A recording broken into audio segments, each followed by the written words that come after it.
A new police chief walked into his precinct undercover with a singular determined purpose: to observe his officers as they operated without the usual masks of pretense. He wished to see the department in its raw, unfiltered state, not through the polished lens of scheduled meetings or rehearsed welcomes. Yet nothing could have prepared him for what happened next.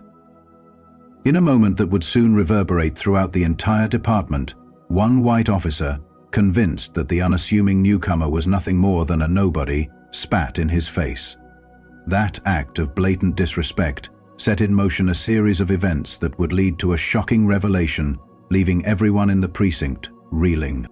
It was a muggy Tuesday morning in August when Richard Nelson, the newly appointed police chief, stepped out of his car in the heart of Blue Ridge, a small city tucked away in the rolling hills of North Carolina. Clad in a simple plaid shirt, worn jeans, and scuffed sneakers, Richard did not appear to be the man who had spent over 2 decades rising through the ranks of law enforcement. And that was precisely his intention. As a black man assuming a leadership role in a precinct already mired in whispers of misconduct and long-held prejudices, he believed that the best way to understand the true nature of his department was to observe it without the usual formalities. The precinct's parking lot bustled with officers coming and going. Richard took a moment to scan the area, noting the casual banter and the occasional sidelong glance. No one seemed to recognize him. An unsurprising fact, given that his appointment had only been announced a few days earlier and he had chosen to keep a low profile until the official inspection later that morning. Adjusting the brim of his baseball cap, he took a deep breath. The weight of his mission, to root out the toxic culture festering within the department, pressed heavily upon him. Though he was no stranger to resistance, he knew that this job would test him in ways he had never imagined. As he approached the building, the faint sound of laughter drifted through the air. Richard stepped through the precinct's side entrance, blending seamlessly into the background amid the hum of casual chatter and the incessant ringing of telephones.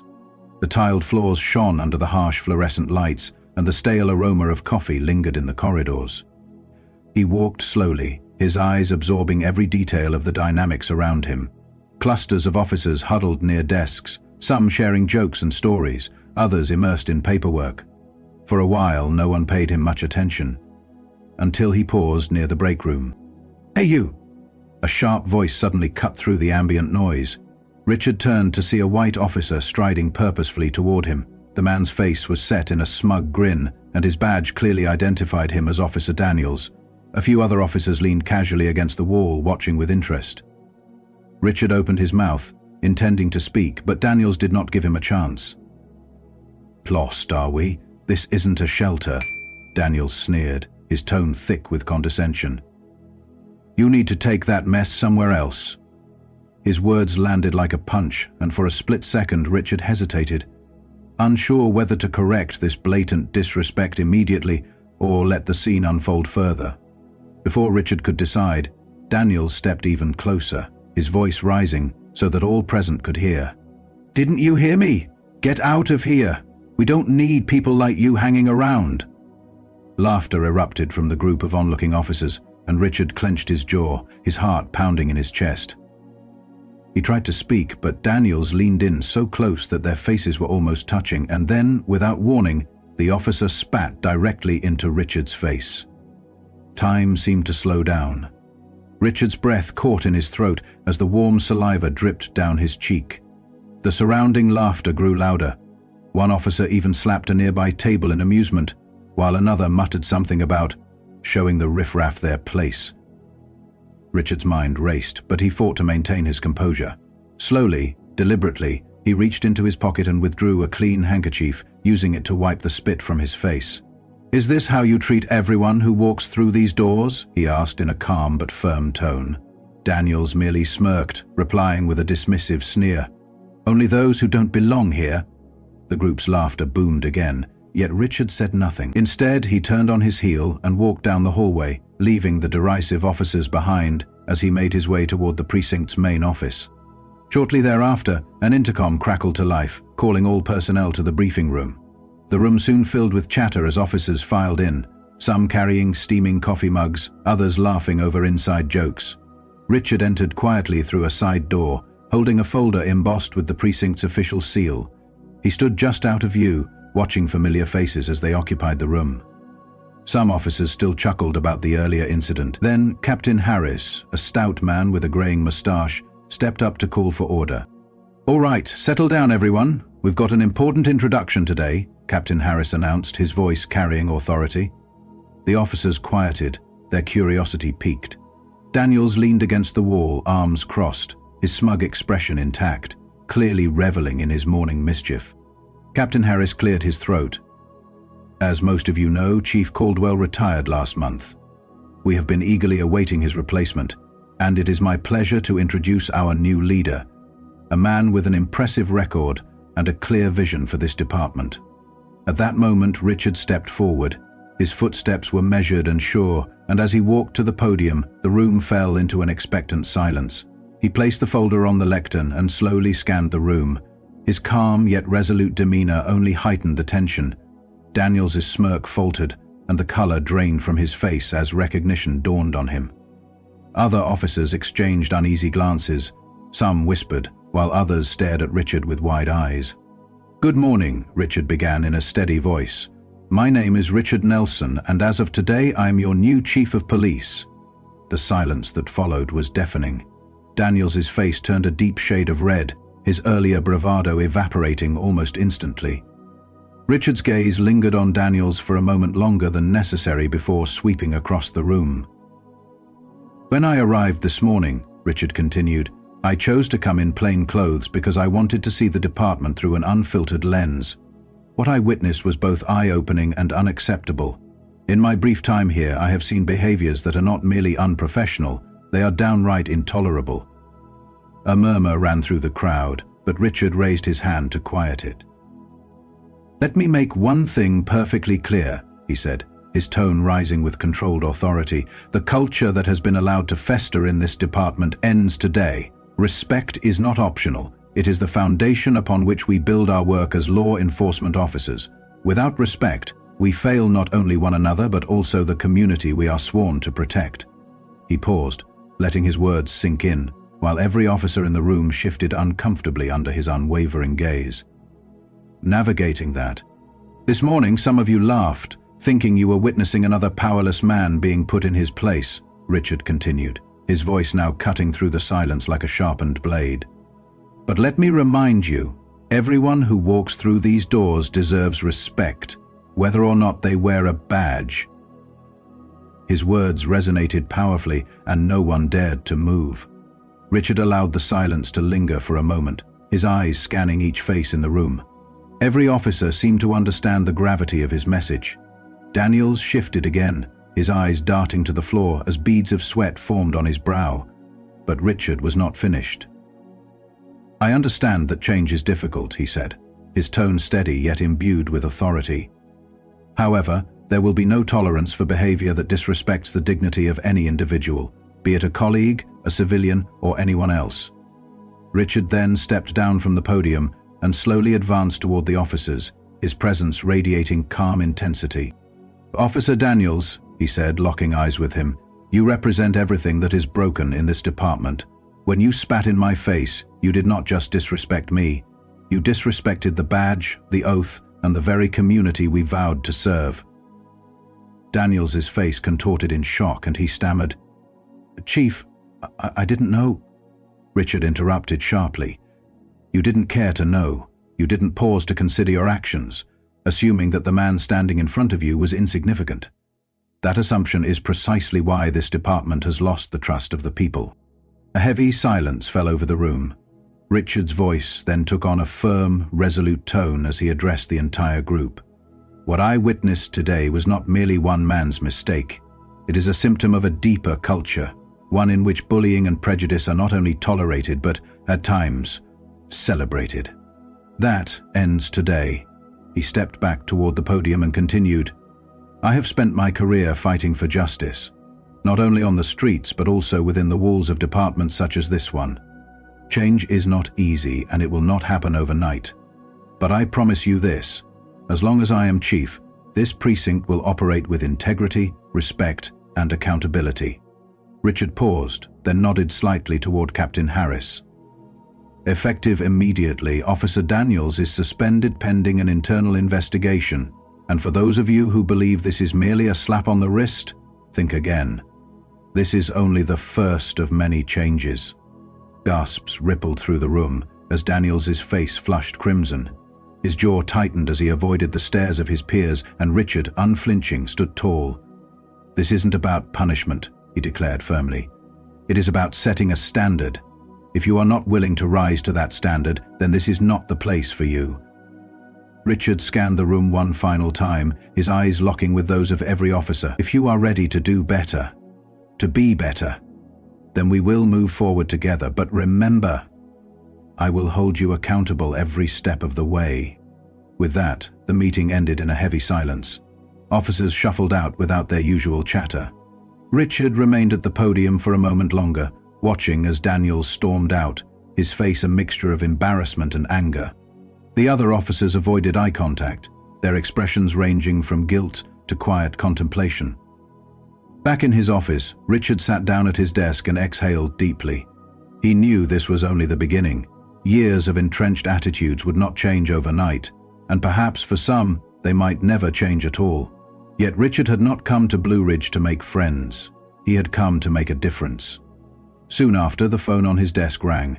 It was Captain Harris. "Chief, I just wanted to say you handled that better than most would have," Harris said tentatively. "Thank you, Captain," Richard replied, his tone measured but resolute. "But the real work starts now. I need a full review of Officer Daniels' history on my desk by tomorrow. Complaints, incident reports, everything you've got." There was a brief pause before Harris added, "Chief, I think you shook a few of them today." "In a good way." Richard hung up, allowing himself a moment of satisfaction before diving into the mountain of paperwork before him. Over the ensuing weeks, the precinct underwent a subtle yet undeniable transformation. Officers who had once laughed at Daniels's antics now avoided him entirely. Whispers of his suspension spread throughout the department. Richard made it a point to walk the halls regularly, greeting everyone he passed, a constant reminder of his leadership. Some officers embraced the change wholeheartedly.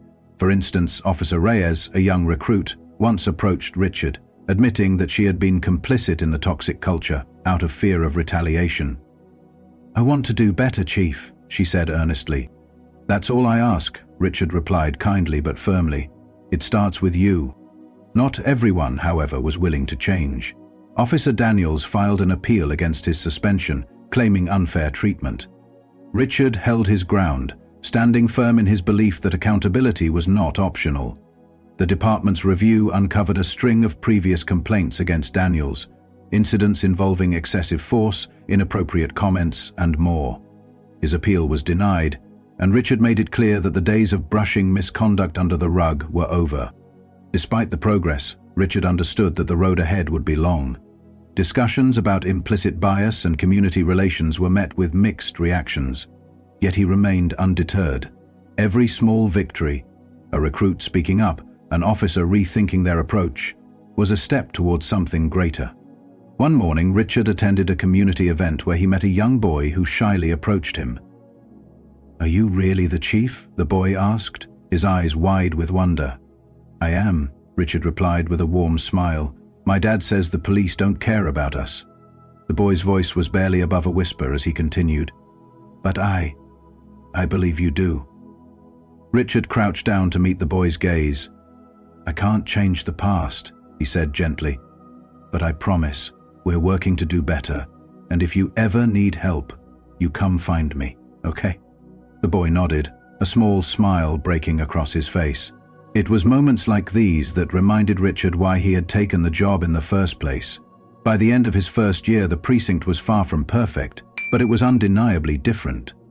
Officers who couldn't adapt were gone, replaced by new recruits who shared Richard's vision for a fair and respectful department. Slowly, the community, once skeptical, began to see signs of genuine change, a renewed effort to build trust and bridge divides.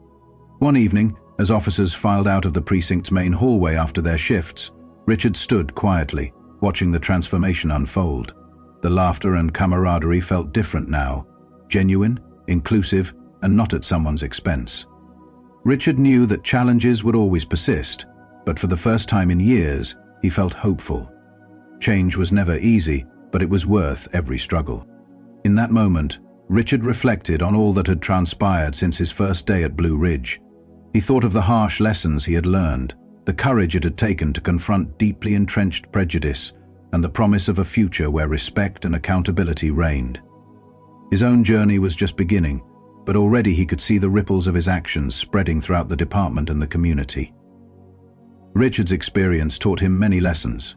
First, he learned that true leadership is not about maintaining the status quo or clinging to the privileges of the past.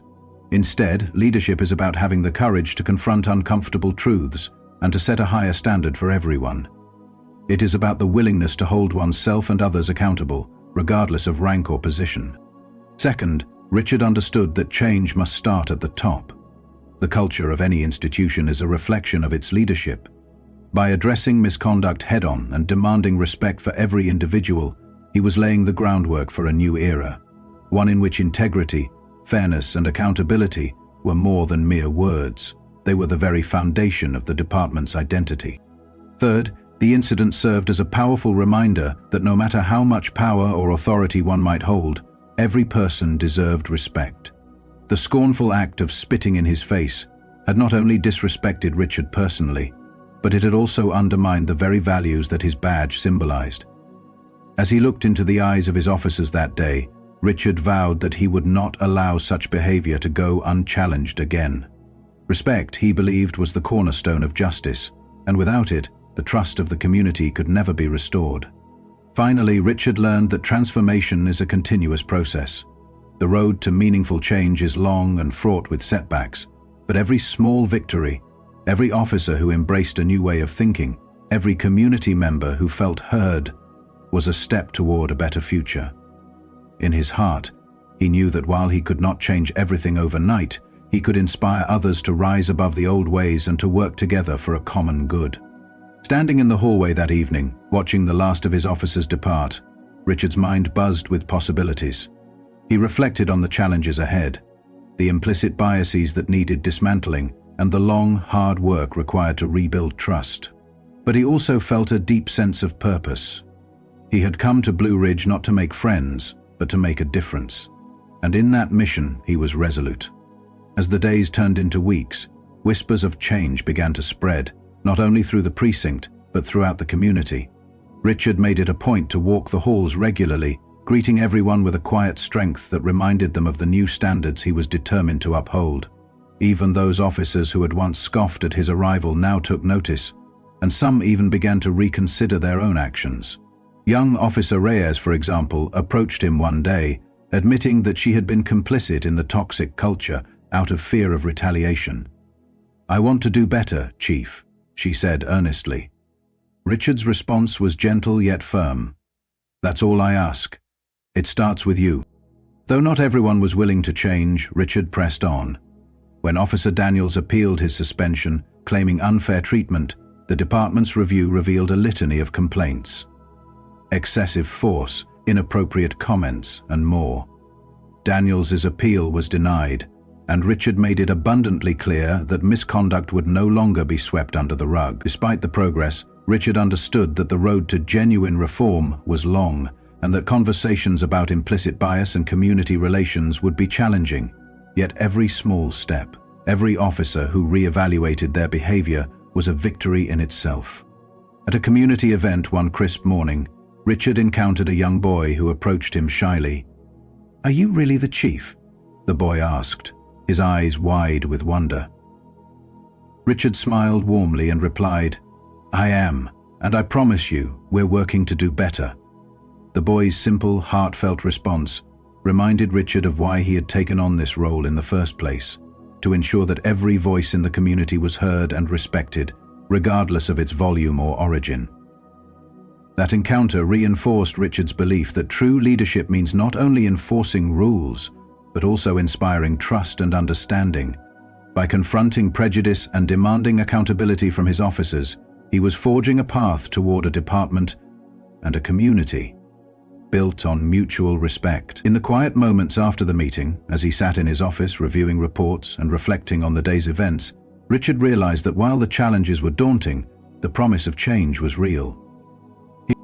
He recalled the day's events, the audacity of Officer Daniels, the shocked silence that followed his confrontation, and the transformative power of holding someone accountable. Those moments had not only reshaped the culture of the precinct, they had ignited a fire of hope within him. Richard's resolve hardened. He knew that his mission was far from over, and that every day presented a new opportunity to champion integrity, fairness, and respect. In the months that followed, the precinct began to change. Officers who had once indulged in toxic behaviors were gradually replaced by new recruits who shared Richard's vision for a fair and respectful department. The community, initially skeptical, started to see signs of genuine reform.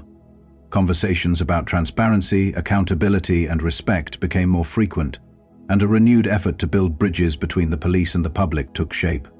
Richard's journey from the painful humiliation in the parking lot to the commanding introduction in the briefing room became a powerful symbol of transformation.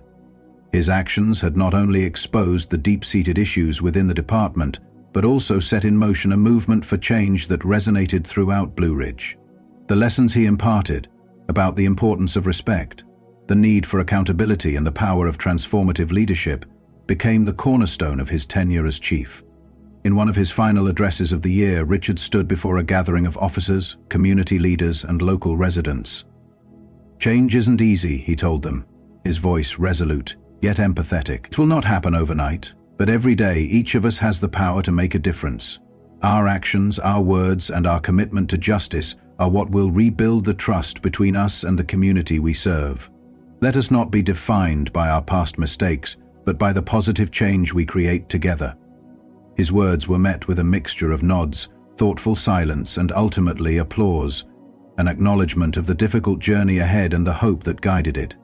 Richard's tenure as chief was marked not only by policy changes and disciplinary actions, but also by a renewed commitment to community outreach. He established regular town hall meetings where citizens could voice their concerns and offer suggestions directly. He made it a point to walk the beat alongside his officers, listening to the voices of those he served. These actions, small yet significant, slowly began to mend the frayed relationship between the police and the community. The legacy of that fateful day, the day when a white officer's disdain was met with the unwavering dignity of a new leader, endured long after the initial shock faded.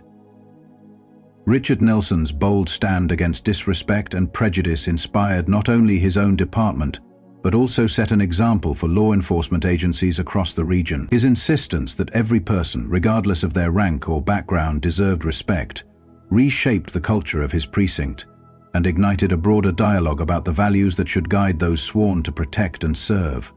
Ultimately, Richard's journey taught him and everyone around him that true leadership is about more than just enforcing rules.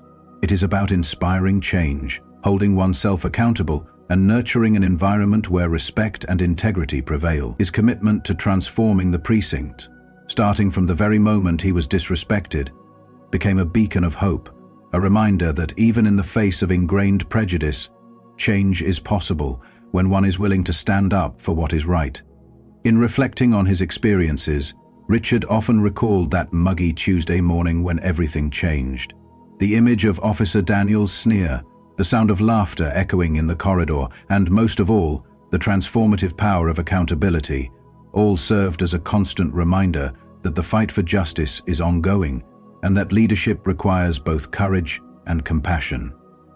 His journey underscored the importance of addressing not only individual acts of misconduct, but also the broader cultural issues that allow such behavior to persist unchecked. Richard's story and the lessons he imparted reverberated throughout Blue Ridge. In the end, he reminded everyone that while the road to reform is long and challenging, each small victory brings us closer to a future where every officer and every member of the community is treated with the dignity and respect they deserve. It is a legacy built not on the accumulation of wealth or power, but on the courage to stand up, speak out, and lead by example. As his tenure continued, Richard worked tirelessly to ensure that his message of accountability and respect was not just heard, but lived out every day. He encouraged his officers to examine their own biases and to embrace a culture of transparency.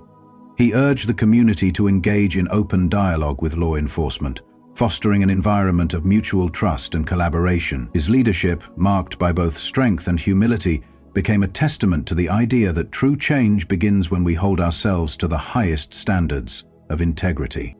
In the end, Richard Nelson's transformative journey served as a powerful reminder that the true measure of a person is not found in the power they wield or the authority they hold, but in the respect they show to others and the positive impact they have on the world around them.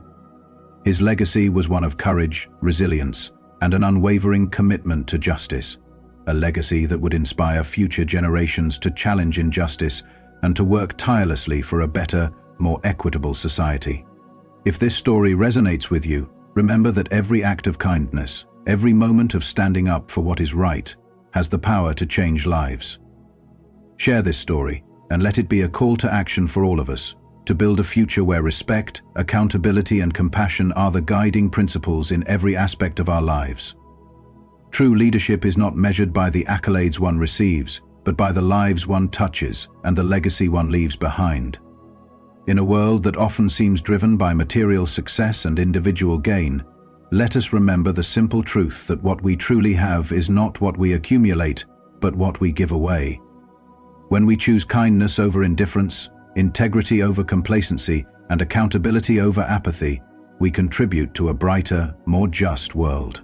May the lessons of Richard Nelson's journey inspire you to embrace these values in your own life, to stand up against injustice, and to lead with the compassion and courage that truly make a difference.